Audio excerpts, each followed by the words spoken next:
सोचा है कि ये वाक्य, ये सेंटेंस आखिर बनते कैसे हैं?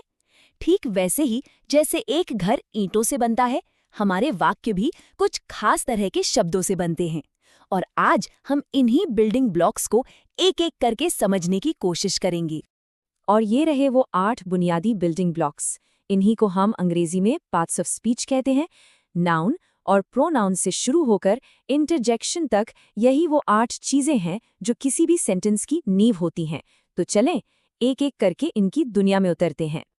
ठीक है, तो सबसे पहले हम उन हिस्सों पर फोकस करेंगे जिनके बिना कोई सेंटेंस बन ही नहीं सकता, मतलब नाम देने वाले शब्द और काम बताने वाले शब्द। आप कह सकते हैं कि ये किसी भी वाक्य का दिल और दिमाग होते हैं। तो सबसे पहला है नाउन, जिसे हम हिंदी में संज्ञा कहते हैं। इसका काम बहुत सीधा और सिंपल है, नाम देना।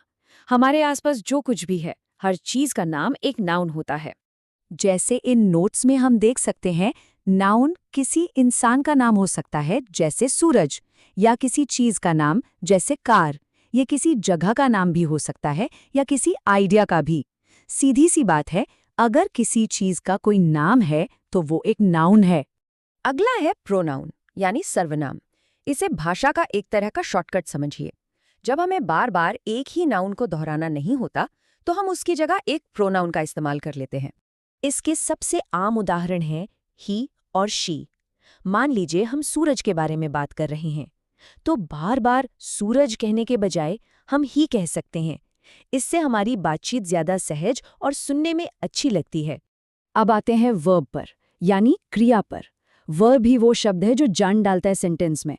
मतलब ये बताता है कि हो क्या रहा है। कोई काम हो रहा है यानी एक्शन, कोई अवस्था बताई जा रही है यानी स्टेट, या फिर किसी चीज पर हक जताया जा रहा है। जरा इस उदाहरण को देखिए। I am very happy. यहाँ एम एक वर्ब है। अब ध्यान देने वाली बात यह है कि इसमें कोई एक्शन, कोई दौड़ भाग नहीं हो रही है। ये सिर्फ होने की एक अवस्था, एक स्टेट ऑफ बीइंग बता रहा है। तो इससे ये साफ है कि वर्ब सिर्फ एक्शन वर्ड्स नहीं होते। तो अब हमारे पास एक वाक्य का बेसिक ढांचा है। चलिए अब इसमें थोड़े रंग भरते हैं, थोड़ी डिटेल डालते हैं। और ये काम करने के लिए हमारे पास है एडजेक्टिव्स और एडवर्ब्स। एडजेक्टिव मतलब विशेषण। इसका बस एक ही काम है, किसी नाउन या प्रोनाउन के बारे में कुछ एक्स्ट्रा बताना। ये बताता है कि कोई इंसान या कोई चीज कैसी है, जैसे लाल कार या सुंदर फूल। जैसा नोट्स में लिखा है, ये नाउन को क्वालिफाई करता है। और फिर आता है एडवर्ब यानी क्रिया विशेषण। ये बड़ा काम का शब्द है। ये सिर्फ वर्ब के बारे में ही नहीं बताता, बल्कि ये किसी एडजेक्टिव, या मजे की बात तो ये है कि ये किसी दूसरे एडवर्ब के बारे में भी और जानकारी दे सकता है। अब इस सेंटेंस को देखिए जरा, ये बहुत दिलचस्प है। She is a very good teacher. यहाँ टीचर क्या है? नाउन। गुड ये एडजेक्टिव है जो बता रहा है कि टीचर कैसी है, अच्छी है। और फिर आता है वेरी, ये है एडवर्ब। ये वर्ब के बारे में नहीं, बल्कि एडजेक्टिव गुड के बारे में बता रहा है। वो कितनी अच्छी है, बहुत अच्छी। देखा आपने कैसे ये सारे हिस्से एक दूसरे से मिलकर काम करते हैं? ठीक है, तो हमने शब्द बना लिए, उनमें डिटेल्स भी डाल दी। अब उन्हें आपस में जोड़ने का टाइम है। इसके लिए भाषा के गोंद यानी प्रेपोजिशंस और कंजंक्शंस का इस्तेमाल होता है। प्रेपोजिशन, जैसा कि नाम से ही पता चल रहा है, ये शब्द वाक्य में दूसरे शब्दों के बीच का रिलेशन या पोजीशन बताते हैं। अक्सर ये बताते हैं कि कोई चीज़ कहाँ है या कब है। इस सिंपल से उदाहरण को देखिए। There is a book on the table. यहाँ ऑन एक प्रेपोजिशन है। ये किताब और मेज के बीच का रिश्ता बता रहा है। किताब मेज के ऊपर है। अगर ऑन हटा दें तो हमें पता ही नहीं चलेगा कि किताब कहाँ है।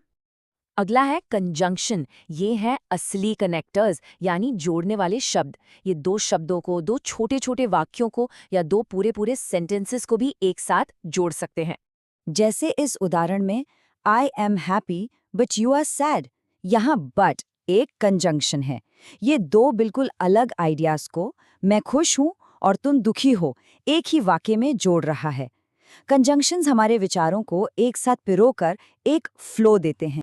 चलिए जी, अब हम आ गए हैं अपने आखिरी पार्ट ऑफ स्पीच पर, और इसके ठीक बाद हम देखेंगे कि ये 8 हिस्से एक साथ मिलकर कैसे एक मतलब वाला वाक्य बनाते हैं। और हमारा 8वां और आखिरी हिस्सा है इंटरजेक्शन। ये वो शब्द हैं जो हमारी अचानक आई किसी मजबूत फीलिंग या इमोशन को दिखाते हैं। जैसे कि नोट्स में लिखा है ओ या वाओ। इन शब्दों का ग्रामर के हिसाब से वाक्य के बाकी हिस्सों से कोई सीधा लेना देना नहीं होता, पर ये हमारी बातचीत में इमोशंस का, कह सकते हैं, एक तड़का लगा देते हैं। ठीक है, तो हमने सभी 8 बिल्डिंग ब्लॉक्स को अलग अलग समझ लिया है। अब आता है सबसे मजेदार हिस्सा। देखते हैं कि ये सब एक साथ मिलकर काम कैसे करते हैं। तो इन वाक्यों पर नजर डालते हैं। पहले में शी इज नॉट डांसिंग, हमारे पास एक प्रोनाउन शी, एक वर्ब इज डांसिंग और एक एडवर्ब नॉट है। ये तीनों मिलकर एक पूरा विचार बना रहे हैं।